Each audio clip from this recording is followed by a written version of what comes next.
La guerra. La guerra no cambia nunca.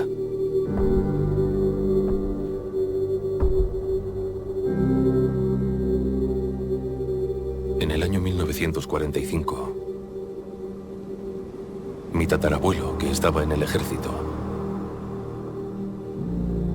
se preguntaba cuándo volvería a casa con su mujer y el hijo al que nunca había visto.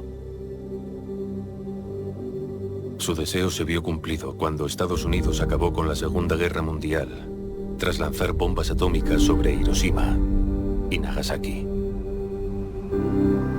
El mundo esperaba el apocalipsis. Pero entonces se produjo un milagro. Comenzamos a usar la energía atómica no como arma, sino como fuente de energía prácticamente ilimitada. La gente disfrutó de lujos que hasta entonces se consideraban propios de la ciencia ficción. Robots domésticos, coches con motores de fusión, ordenadores portátiles.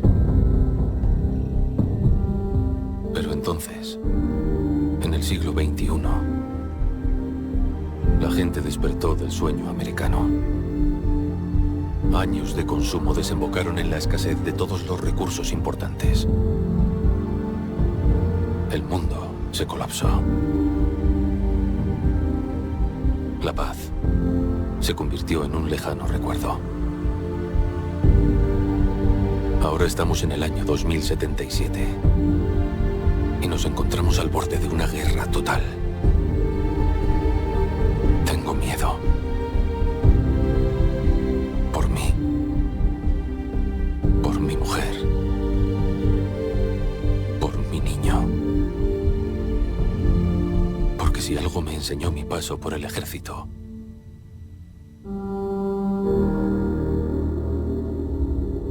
es que la guerra no cambia nunca.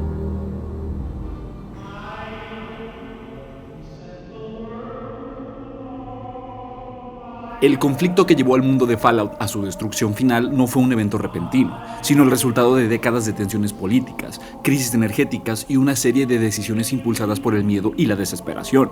La guerra de los recursos comenzó como cualquier conflicto moderno, con la escasez de algo esencial para la supervivencia de las naciones. A mediados del siglo XXI, el petróleo, la fuente de energía sobre la que giraba toda la civilización, comenzó a agotarse. Lo que quedaba en los yacimientos de Medio Oriente dejó de ser suficiente para sostener la demanda global, y cuando la OPEP decidió cortar las exportaciones, el mundo entero entró en una crisis sin precedentes.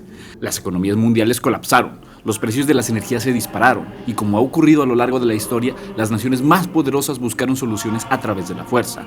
Estados Unidos, que aún dependía del petróleo para mantener su dominio, comenzó a tomar medidas agresivas para asegurar sus recursos, mientras que China, la otra superpotencia en ascenso, se vio acorralada por una economía que no podía sostenerse sin acceso a nuevas fuentes de energía.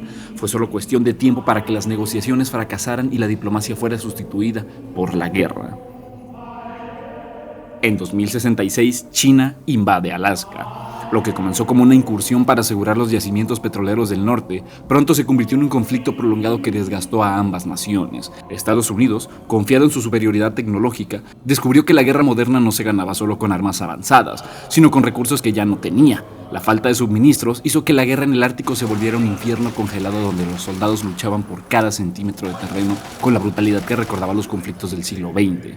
Sin embargo, la resistencia estadounidense llevó a la creación de las aeroarmaduras T-51, cambiando el rumbo del enfrentamiento y permitiendo a Estados Unidos recuperar Anchorage en 2074.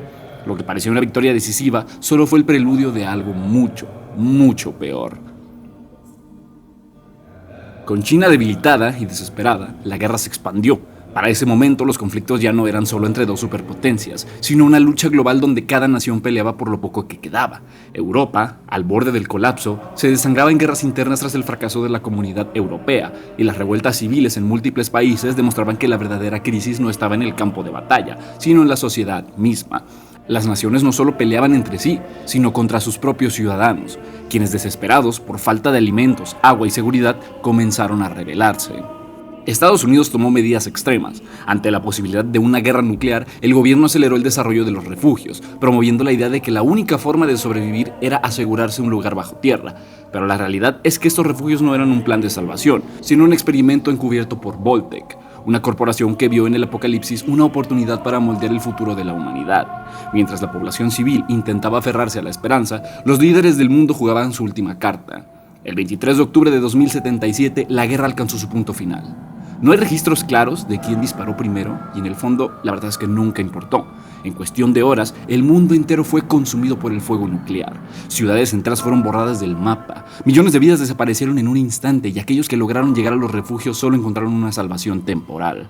La civilización como se conocía dejó de existir, pero la humanidad no desapareció por completo.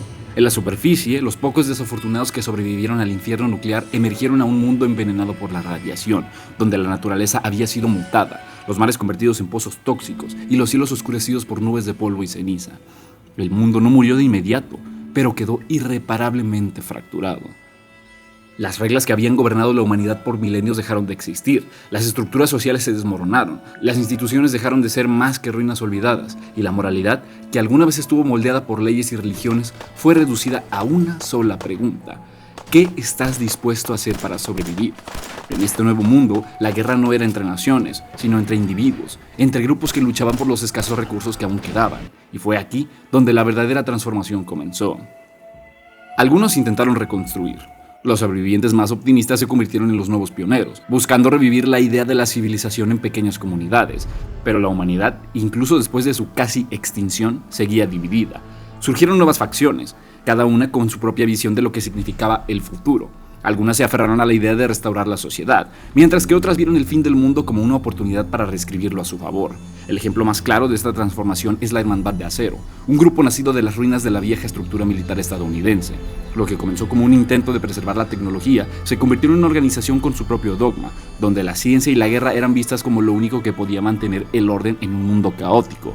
Para ellos, la tecnología era tanto una bendición como una maldición, un arma que debía ser controlada para evitar que la historia se repitiera, pero que al mismo tiempo les daba poder sobre los demás. Por otro lado, el enclave representaba la resistencia de la vieja ideología prebélica, un intento desesperado de mantener la pureza de una nación que ya no existía. Se aferraban a la idea de que solo ellos eran los verdaderos herederos de la humanidad y que todos los demás eran aberraciones nacidas del apocalipsis. Su objetivo no era reconstruir, sino eliminar a los impuros para empezar de nuevo, convirtiéndose en una sombra de los regímenes totalitarios que la humanidad había visto antes del gran conflicto. Mientras tanto, los habitantes de los refugios, aquellos que supuestamente habían sido salvados, despertaron en un mundo que no reconocían. Lo que Vault-Tec había vendido como una segunda oportunidad para la humanidad resultó ser una serie de experimentos crueles diseñados para probar los límites del comportamiento humano. Algunos refugios se convirtieron en prisiones psicológicas, otros en laboratorios donde se estudiaba la genética, la ingeniería social o incluso la viabilidad del canibalismo como una forma de supervivencia. Cuando sus puertas finalmente se abrieron, los sobrevivientes no eran los mismos que habían entrado. Algunos fueron moldeados por el aislamiento, otros por la desesperación y muchos por la brutalidad de los experimentos. Pero lo más perturbador de todo es que, a pesar de la devastación, la humanidad siguió encontrando razones para pelear. Las lecciones del pasado fueron ignoradas. Bandas de merodeadores, esclavistas, dictadores posapocalípticos y fanáticos religiosos surgieron entre las ruinas, cada uno convencido de que su visión del mundo era la correcta. No bastaba con sobrevivir, había que imponer un nuevo orden. La guerra, en su forma más primitiva, continuó. Y sin embargo, en medio de este ciclo de violencia y tragedia, había algo que probaba que las personas, aunque presas de su naturaleza conflictiva, podían cambiar. En cada asentamiento que se construía, en cada comerciante que viajaba por el yermo, en cada acto de bondad entre los sobrevivientes, se veía la prueba de que no todos estaban condenados a repetir los errores del pasado. Algunos entendieron que el poder no venía de las armas ni de la tecnología, sino de la capacidad de cooperar, de crear algo nuevo en vez de aferrarse a lo viejo. Fallout es, en esencia, un espejo distorsionado de nuestra propia realidad. A través de su mundo devastado, nos muestra que el fin de la civilización no llega con un estallido, sino con una serie de decisiones humanas motivadas por la codicia, el miedo y la incapacidad de aprender de los errores del pasado. La guerra en el universo de Fallout no comenzó con las bombas, sino con la lucha por los recursos, con la política agresiva, con la creencia de que el dominio de una nación justifica la caída de otra. Y si observamos nuestra propia historia, vemos los mismos patrones una y otra vez.